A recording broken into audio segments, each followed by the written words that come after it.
Ya, ada yang mungkin yang mau bertanya, silahkan. Itu jenazah waktu baru meninggal kan diletak di mana ya? Adakah dia diletakkan untuk supaya orang ramai boleh tengok dia? Iya, seperti yang kita sebutkan tadi, bagi para hadirin ada beberapa hal yang dibolehkan, yaitu menyingkap wajahnya, kan gitu, yang sudah ditutup, kemudian menciumnya, itu diperbolehkan. Ya, tidak mengapa dia diletakkan ya di tempat yang mana orang-orang nanti bisa melihatnya ataupun ingin melihat wajahnya yang terakhir sekali ataupun ingin menciumnya. Ini tidak mengapa, macam di sini ya, kita letak orang ramai datang nanti dia dikelilingi orang baca Yasin. Oh jangan, bukan itu yang kita maksud. Bukan itu yang kita maksud, ya.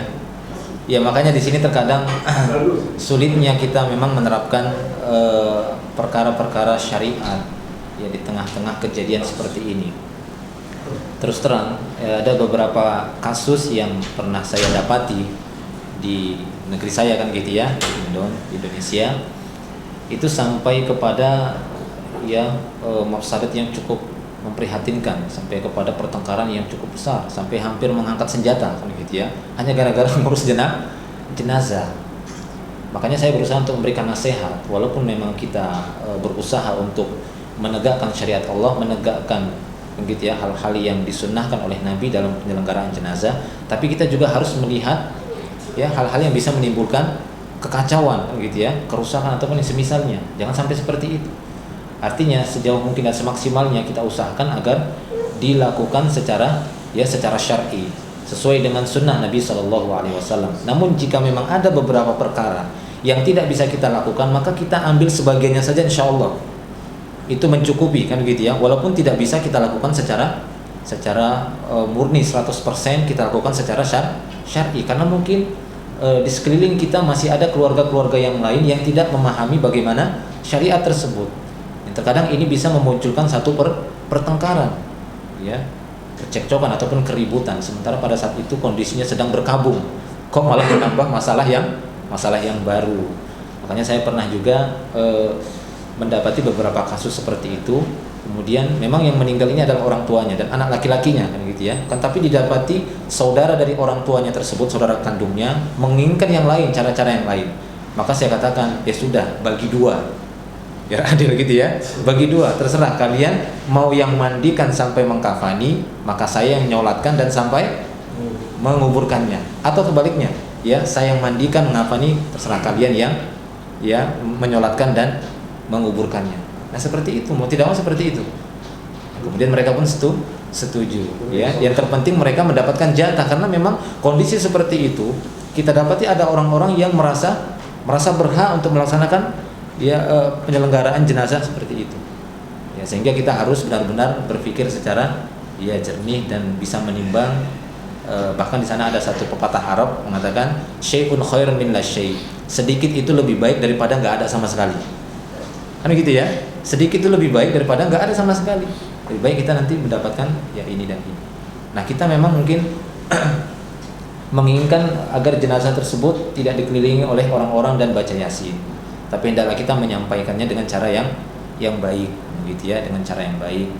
Ya ini silahkan para pengunjung kalau ingin datang mendoakan dia hanya sebatas itu, menciumnya ataupun melihat wajahnya. Adapun membaca secara berjamaah, doa berjamaah, maka ini ya tolong jangan dilakukan. Kalau memang di sana nanti didapati satu, kan gitu ya, ada satu perdebatan, maka ya sudah dikompromikan.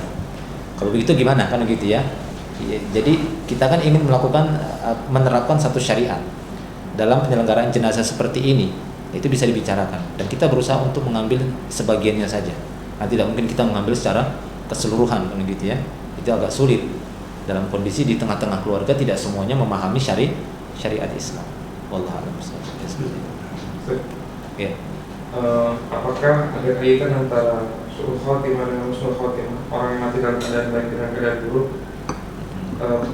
pada tempat dia mati, misalnya dia mati di dalam tempat mandi, apa dia mati di dalam tempat-tempat yang ini yang memang bukan selainnya tempat orang mati, kamar mandi, atau yang ditandas, maksudnya ditandas.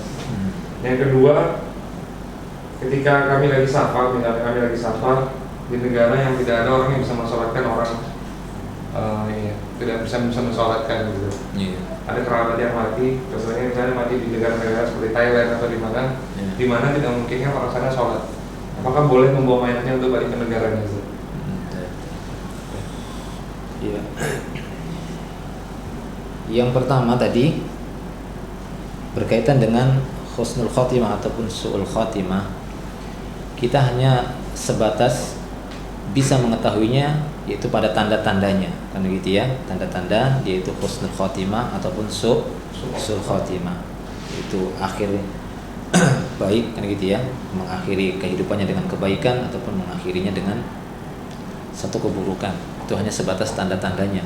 Namun kita tidak bisa langsung memvonis dari kejadian demi kejadian yang menyebabkan seorang meninggal dunia. Karena sesungguhnya di masa Nabi SAW juga banyak didapati saat-saat kematiannya itu bukan kondisi yang apa gitu ya. Artinya bukan kondisi yang tenang, kan gitu ya. Mungkin di antara mereka kondisinya terlempar dari ontanya seperti tadi. Gitu ya. Terlempar dari ontanya.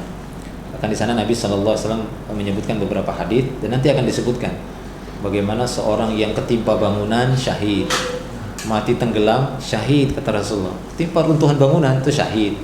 Ya, orang yang mati sil itu maksudnya terkena penyakit paru-paru ya, ataupun al-mabtun, kena penyakit-penyakit sekitar perut, itu syahid. Nah, demikian justru kita dapati Nabi SAW menyebutkan pahala syahid bagi orang-orang yang meninggal dalam kondisi seperti itu.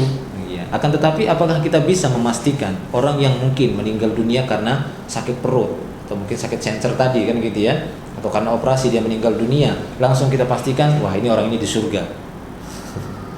Bisa atau tidak kita mengatakan demikian? Tidak bisa. Cuma kita katakan moga-moga ini adalah husnul khatimah. Kalaupun kita dapati di sana ada orang-orang yang mungkin melakukan kejahatan di akhir kehidupannya, maka minimalnya kalau masih dia seorang muslim, kita meminta kepada Allah supaya Allah Subhanahu wa taala mengampuni kesalahannya. Kenapa? Minimalnya bagi kita tatkala mendoakan tersebut, minimalnya malaikat yang ada di dekat kita mengatakan walaka bimisl, ya, walaka bimisl. Ma min muslim yad'u li akhihi bi dhahril ghaib illa ya illa yaqulul malak, ya, tidaklah seorang muslim berdoa kepada Allah Subhanahu wa taala untuk saudaranya bi dhahril ghaib, artinya tidak ada di hadapannya, kan begitu ya, artinya saudara-saudaranya, melainkan malaikat akan berkata, yang ada di dekatnya akan berkata walaka bimisl, ya untukmu yang semisalnya, ya untukmu yang semisalnya. Nah, demikian. Ya Allah a'lam bishawab. Jadi kita tidak bisa memastikan, hanya saja sebatas tanda-tanda. Kalaupun ada tanda kebaikan, maka kita doakan dan kita harapkan dia mendapatkan kebaikan. Kalaupun kita dapati di sana ada orang yang melakukan kejahatan ataupun ketika minum khamar meninggal dunia, kan gitu ya, atau ketika berzina meninggal dunia, jangan langsung kita mengatakan bahwasanya wah itu orang pasti di neraka, ya, tidak bisa seperti itu. Tapi ya cukuplah kita mengatakan ya semoga Allah Subhanahu wa taala ya mengampuni kesalahan-kesalahannya, karena itu memang kehendak Allah Subhanahu wa taala yang lebih mengetahui rahasia yang aslinya, kan demikian. Apalagi meninggal tabrakan ataupun meninggal di kamar mandi, kan gitu ya. Wallahu a'lam. Apa tadi yang kedua? Menikmati di tempat di negara-negara yang meninggal, bagaimana meninggal dunia di negara-negara yang mungkin mayoritas di sana orang-orang kafir, kan gitu ya. Tatkala seorang muslim meninggal dunia di sana, bolehkah jenazahnya itu dipindahkan ke negara tempat tinggalnya, kan gitu ya. Ya insyaallah ini kalau memang memudahkan ya silahkan saja. Memudahkan dan tidak memberatkan keluarganya. Tapi kalau sampai mengeluarkan biaya yang cukup besar, kemudian sampai menjual rumah, hutang, kan ini kan memberatkan seperti itu ya. Maka tidak mengapa. Ya, tidak mengapa dia dikebumikan di negara tersebut. Kemudian nanti dia disolatkan dengan cara salat ghaib. Kalau memang tidak ada seorang pun yang menyolatkan dia di sana. Nah, demikian. Jadi salat ghaib itu diperbolehkan bagi jenazah yang meninggal dunianya di negeri orang-orang kafir. Allah a'lam. Jadi kalau beda break dulu. Last yang tadi Ustaz cakap yang dah boleh balik kita matikan. Yang selalu dia Ustaz, kalau orang tu kadai kaji dia jumpa kawan, dia doakan aku mau mati di sana, mau mati di Mekah. Tidak jatuh. Bila dia balik lagi, tidak mati. Next year dia jumpa lagi, karena kaji ini, minta tolong doakan aku mau mati di sana. Sering kali tu.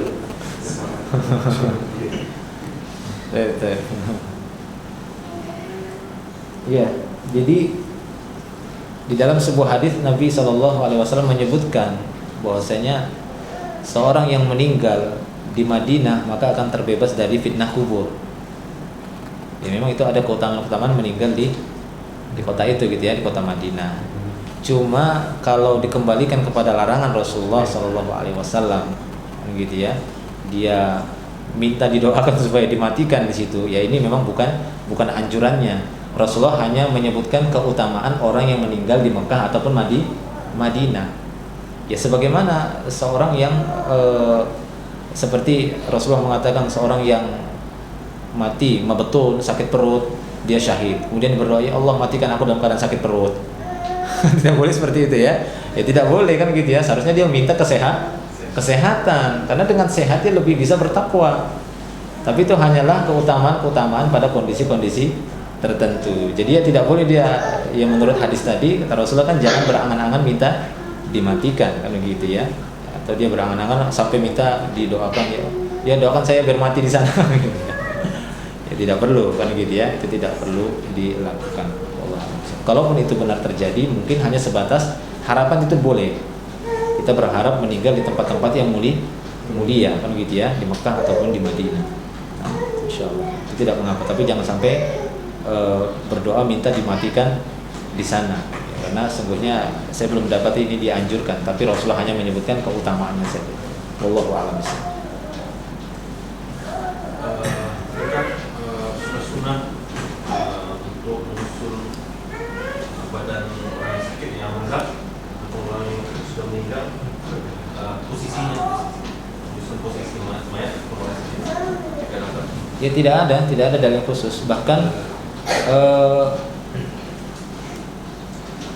salah seorang sahabat ya, Sa'id atau Ibnu Musayyib, ketika dia didapati menderita ataupun mengalami satu penyakit yang berat, tiba-tiba dia pingsan, kan? Tiba-tiba dia pingsan. Setelah sadar didapati tubuhnya itu dihadapkan ke arah kiblat. Maka dia mengingkari perbuatan saudara-saudaranya yang menghadapkan badannya ke arah kiblat. Karena sungguhnya ini bukan perkara yang disunahkan. Artinya terserah mau gimana saja posisinya, tidak ada di sana tidak ada anjuran secara khusus dari Nabi Shallallahu Alaihi Wasallam. Ya, kecuali memang di sana mungkin hanya sebatas kebiasaan saja, yaitu mungkin ya tidak masalah kan gitu ya. Akan tapi jangan sampai disertai keyakinan bahwasanya kalau mayatnya nggak hadap kiblat nanti dia disiksa. Ini mana dalilnya menunjukkan dia itu disiksa? Tapi ya kemanapun sama saja kan gitu ya, sama saja. Kecuali nanti ketika dia dikuburkan di dalam ya kuburannya, di dalam lahatnya, itu memang jelas ada posisi tertentu yang mengikuti tata cara syariat. Adapun ketika dia baru meninggal dunia atau ketika sakit, maka tidak ada posisi khusus harus dihadapkan ke kiblat kan gitu ya, harus begitu, tidak. Itu terserah saja insyaallah. Yang penting jangan ditelungkupkan sakit nanti. Boleh break dulu. Iya. Kita istirahat dulu ya. Nanti kita lanjutkan sesi berikutnya ya, insyaallah. Ya mungkin dulu nanti kita lanjutkan pada sesi yang berikutnya. Wa akhiru da'wana alhamdulillah. Assalamualaikum warahmatullahi wabarakatuh. Waalaikumsalam.